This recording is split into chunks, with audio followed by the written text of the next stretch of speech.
You know, if you've ever been a musician on stage, or even just seen a band play live, you've probably seen this exact moment. A performer, they're surrounded by all this powerful gear, and they're just staring at the sound engineer with this look of total frustration.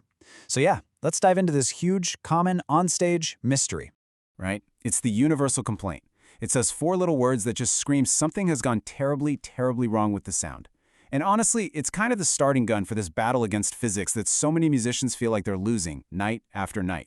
I mean, it seems like it makes no sense, doesn't it? You've got this massive floor monitor or wedge speaker just blasting sound right at you. But your own voice, your own instrument, it's just this muddy, confusing mess. How is that even possible? Well, to figure this out, we've got to look at some of the invisible forces at play. So, our investigation really starts with the basic physics of sound.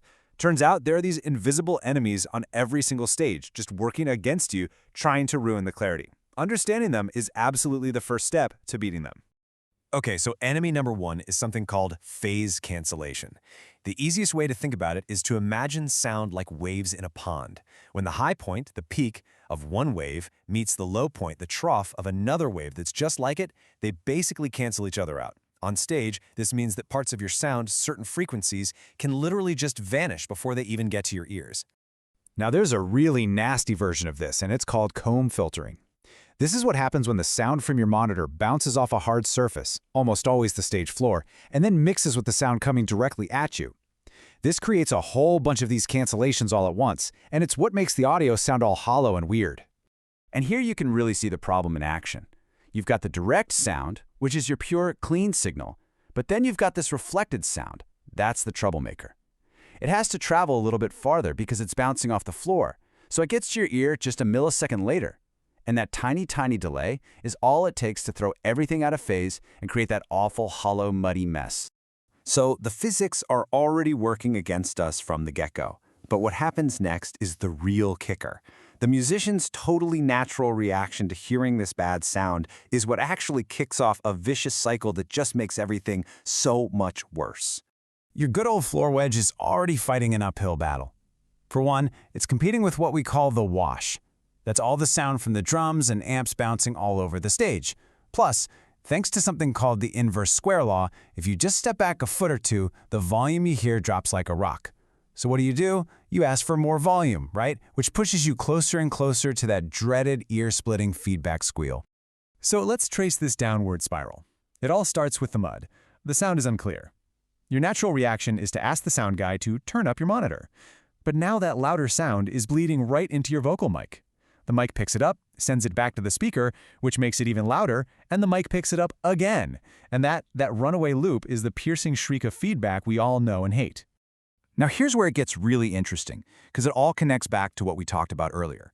Remember how comb filtering creates those weird peaks and notches in the sound? Well, it turns out those artificial frequency peaks are like magnets for feedback. They will hit the feedback point way, way before the rest of your sound, which makes the whole problem happen even faster and at much lower volumes. It's a nightmare. So, the stage is this chaotic battlefield of sound waves and reflections and feedback loops. How on earth do you win? Well, you cheat. You take the entire room, the entire stage, completely out of the equation. And the way you do that is with in-ear monitors, or IMs. I mean, just look at this. The difference is literally night and day. With floor monitors, the feedback risk is always there, and the sound totally changes every time you move an inch. They just add to the loudness problem on stage. But with IEMs, there is zero risk of feedback. The sound is perfectly consistent no matter where you go, and you actually reduce the overall stage volume, giving you this perfectly clear, isolated, studio-quality mix right in your head. So the bottom line is this. IEMs solve every single problem we've talked about. They act like high-tech earplugs, giving you isolation from all that noise. They give you a totally consistent mix. They physically break the feedback loop because there's no speaker blasting into your mic. And best of all, the sound goes directly into your ear, completely bypassing the floor reflections that cause all that phase cancellation in the first place. Problem solved. All right, let's bring this all together. You can think of this as a tale of two different cycles, two totally different chain reactions that a musician can find themselves in on stage. On one side, you've got the vicious cycle of the floor monitor. The phase issues create mud. That makes you turn everything up. The volume increase causes horrible feedback. And it all leads to a super frustrating, terrible performance. But on the other side, you have the virtuous cycle of IEMs. You get this perfect, isolated sound, which means you can listen at safer, lower volumes.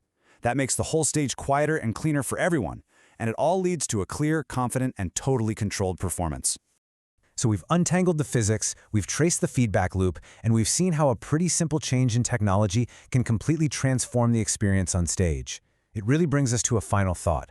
When an artist can finally hear themselves with perfect clarity, free from all the physical problems of the room, are they just hearing better, or are they finally free to actually perform better? It's something to think about.